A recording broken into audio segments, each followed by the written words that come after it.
Hey everyone, it's Alex, and I am here today to bring you my very late video of the winners for the 70th Annual BAFTA Awards. Now, the BAFTAs are the British equivalent of the Oscars, and they usually happen about a few weeks before the Oscars, and sometimes they help influence the actual winners of the Oscars, and sometimes they don't. Now, I wasn't able to watch the BAFTAs because here in the United States they air on BBC America, which is a channel that I do not have. So I'm not going to be able to comment on the ceremony itself or the acceptance speeches by the winners. But I do have the list of winners right here, so I'll go over them and let you know what I think about them. So here were the winners for the 70th BAFTA Awards. Best Art Direction, Fantastic Beasts and Where to Find Them. Production design by Stuart Craig, set decoration by Anna Pinnock. Best Cinematography, Linus Sandgren, La La Land. Best Costume Design, Madeline Fontaine, Jackie. Best Editing, John Gilbert, Hacksaw Ridge. Best Makeup and Hair, J. Roy Helland and Daniel Phillips, Florence Foster Jenkins. Best Score, Justin Hurwitz, La La Land. Best Sound, Claude LaHaye, Bernard Garipe-Strobel, and Sylvain Belmer, Arrival. Best Visual Effects, Robert Legato, Dan Lemon, Andrew R. Jones, and Adam Valdez, The Jungle Book.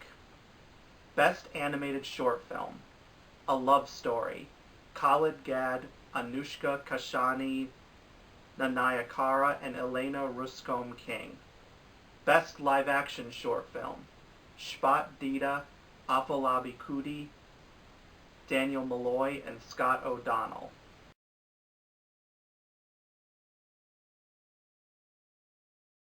Best Documentary Film, 13th, Ava DuVernay. Best Foreign Language Film, Son of Saul from Hungary, directed by Laszlo Nemes. Best Animated Feature, Kubo and the Two Strings, Travis Knight. Outstanding British Film, I, Daniel Blake. Outstanding Debut by a British Writer, Director, or Producer, Under the Shadow. Best Original Screenplay, Kenneth Lonergan, Manchester by the Sea. Best Adapted Screenplay, Luke Davies, Lion, based on the book A Long Way Home by Saru Brierley. The Rising Star Award, which is the only award voted on by the public and not by the BAFTA voters through online polling, Tom Holland. Best Supporting Actor, Dev Patel, Lion. Best Supporting Actress, Viola Davis, Fences. Best Actor, Casey Affleck, Manchester by the Sea. Best Actress, Emma Stone, La La Land. Best Director, Damien Chazelle, La La Land. And finally, Best Picture, La La Land, Fred Berger, Jordan Horowitz, and Mark Platt, producers. So, what do I think of these winners? They're pretty good for the most part. There's no winner that leaves me furious or dumbfounded, but there are a few surprises here. So, for Best Art Direction, I honestly thought La La Land would win this just because it is one of the most praised films of the year, and it's won Best Art Direction and lots of Film Critics Circle awards and everything. But the BAFTAs do have a tendency to love to honor films with a British feel, such as Fantastic Beasts and Where to Find Them, even though it's mostly set in New York City, but of course the main character is British. But it did have a very nice looking set. My favorite of these nominees was Hail Caesar, which is also my personal pick to win the Oscar. For Best Cinematography, well-deserved for Linus Sandgren for La La Land. Best Costume Design, very well-deserved for Madeline Fontaine for Jackie. It's been a tight battle between Jackie and La La Land, at least for the Oscars, because people are split over which one they think will win there, but Jackie's won several Film Critics Circle awards, plus it won at the Critics' Choice Awards, which is always a very good indicator of what will win at the Oscars. But I do think Jackie was the deserving winner here because the costume design in that film was just fantastic, especially because they had to recreate so many of Jacqueline Kennedy's most memorable outfits, particularly the pink outfit she wore on the day her husband was assassinated Best Makeup and Hair. Out of these nominees, I'd probably have personally picked Hacksaw Ridge just from the grimy look on their faces when they're fighting in battle, which was really well done. But Florence Foster Jenkins did have some nice makeups. But the BAFTAs, at least they have 5 nominees for Best Makeup, unlike the Oscars. I still don't understand why the Oscars only have 3 nominees in this category every year when even in like the short film categories they have 5 nominees. For Best Score, of course, it would be Justin Hurwitz for La La Land. I mean, if he didn't win, there would be just shock everywhere. But he deserves to win, and it's just a fantastic score. Even if you don't like musicals, you should at least give La La Land's score a listen because you might be pleasantly surprised. For Best Sound, this was Arrival was quite a surprise because many people feel that La La Land and Hacksaw Ridge had the best sound of the year. Those are the 2 that are expected to compete heavily at the Oscars because the Oscars split sound into sound editing and sound mixing. Hacksaw Ridge is predicted to win sound editing, while La La Land is predicted to win sound mixing. But Arrival did have some fantastic sound design, particularly with the alien spaceships. Best visual effects. So glad The Jungle Book won this. The effects in that film were just breathtaking. I mean, all the animals were CGI, and this was shot on a soundstage in Los Angeles and not in the actual jungles of India. But all the animals looked so realistic. It was almost like you were actually there in India with all of the animals and Mowgli. For Best Animated Short Film, haven't seen any of these because I don't know if any of these short films were released in the United States because none of them are also nominated at the Oscars. Same with Best Live Action Short Film. For Best Documentary, 13th, I'm not surprised to see win here just because of the high amount of praise it's gotten. It's also been nominated at the Oscars. In fact, it's the only nominee from this batch nominated at the Oscars. But at the Oscars, O.J. Made in America is the front runner.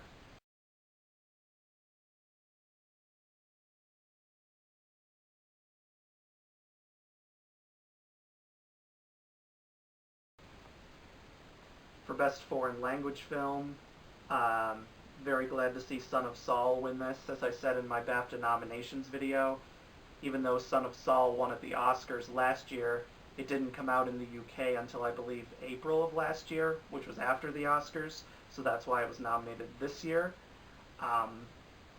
There was a kind of a debate of would it win against Tony Erdmann, which has been getting a lot of buzz as a potential frontrunner, but personally I'm glad Son of Saul won because I saw Tony Erdmann recently, and unfortunately I'm in the minority opinion that it's not a good film. I felt there was a lot of unnecessary filler and that it didn't focus enough on the father-daughter relationship that the film mainly advertises itself on.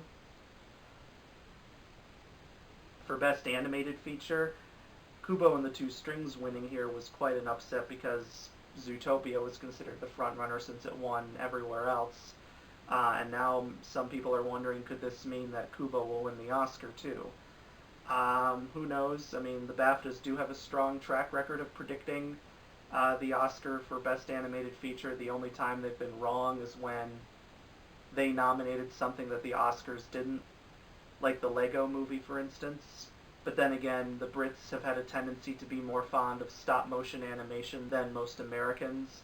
Kubo and the Two Strings is technically an American film since the studio that made it, Leica, is I believe located in Oregon.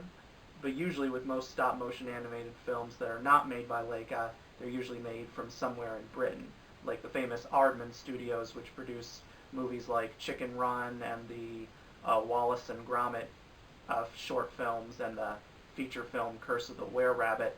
That's located in England. The Kubo and the Two Strings was a really good film. Personally, Zootopia was my favorite animated film of last year, but I'm not angry about this. For Outstanding British Film, I haven't seen I, Daniel Blake yet. It didn't even come out in my area. It did get a limited release in the US to qualify for the Oscars, but obviously it didn't get any Oscar nominations. For Outstanding Debut by a British writer, director, or producer. I haven't seen Under the Shadow. It didn't come out in my area, but I do know it was also Britain's submission to the Oscars for Best Foreign Language Film, but it didn't get nominated there. Very glad for Kenneth Lonergan winning Best Original Screenplay for Manchester by the Sea. Very well deserved. Best Adapted Screenplay, this was an interesting win. Luke Davies for Lion. Now, Moonlight is technically the favorite to win Best Adapted Screenplay at the Oscars, but the BAFTAs nominated it in Original Screenplay because Moonlight is technically based on a play, although it's an unpublished play. But I guess the BAFTAs are a little bit looser with their rules than the Oscars are, because if there is an admitted source to something being used for a movie, even if it's never been published, then in the eyes of the Oscars, that's an adapted screenplay. But from these BAFTA nominees, Lion, while it did have a great screenplay, I personally thought Arrival should have won. And Arrival actually did just win Best Adapted Screenplay at the Writers Guild of America Awards, because there the Writers Guild of America also nominated Moonlight as an original screenplay, where it ended up winning in that category. But Arrival did have a very fantastic screenplay, probably one of the better science fiction screenplays of this decade, right up there with films like The Martian and Inception. The Rising Star Award, now I haven't seen any of Tom Holland's work really in the last year, because he was Spider-Man and Captain America Civil War. Personally, I would have voted for Lucas Hedges if I could vote. I think you have to be a British citizen to vote for the polls for the Rising Star Award, although I could be wrong. If anybody knows the rules about that, please let me know. But I personally would have voted for Lucas Hedges, because his performance in Manchester by the Sea was just fantastic. For Best Supporting Actor, Dev Patel was very good in Lion, although I do feel Mahershala Ali should have won for Moonlight. But this will put an interesting twist in the Best Supporting Actor race at the Oscars, because while Mahershala Ali is the front runner, still Dev Patel now has a strong chance to pull off an upset win here. Kind of similar to the race between Mark Rylance for Bridge of Spies and Sylvester Stallone for Creed last year. Sylvester Stallone was the presumed frontrunner, but then Mark Rylance won at the BAFTAs, and although Stallone wasn't nominated there, but then Mark Rylance went on to win the Oscar too. But I think Mahershala Ali is still the favorite because he's won more Critics Circle awards than Dev Patel, which can be a big factor in winning. For Best Supporting Actress, so glad to see Viola Davis win for Fences. She's just unstoppable at this point, and she better win that Oscar. She gave one of the absolutely most powerful performances in all of movies last year. She was just so amazing. For Best Actor, Casey Affleck for Manchester by the Sea, definitely the best choice of these nominees. He was initially my pick to win at all the award shows, but then after thinking about it, I realized Denzel Washington to me gave probably the more emotional, impactful performance, so I'm rooting for Denzel Washington for the Oscars. But from these choices, they got most of the nominees at the Oscars, like Andrew Garfield, Ryan Gosling, and Viggo Mortensen, and Casey Affleck, of course. But then the BAFTAs surprisingly nominated Jake Gyllenhaal for Nocturnal Animals, where he wasn't nominated anywhere else because most of the other award shows have somewhat embraced Nocturnal Animals. The BAFTAs is the only one that embraced it for everything. Well, almost everything, because it got nominations for acting, directing, writing, editing, and all sorts of technical nominations, but surprisingly not Best Picture. But for me, Nocturnal Animals, it's a good film, but not a great film. But from these nominees, Casey Affleck, I feel, is the deserving winner. For Best Actress, Emma Stone, she is really good in La La Land, but my personal pick is Natalie Portman for Jackie. Best Director, Damien Chazelle is definitely the deserving winner here. And from these Best Picture nominees, La La Land definitely is the deserving winner here. And those are all the winners for the 70th BAFTA Awards. So, thank you guys so much for watching, and please stay tuned in the next few days when I will upload my video reactions to the Razzie winners and, of course, the Oscar winners. So until then, I'll see you guys next time. Bye.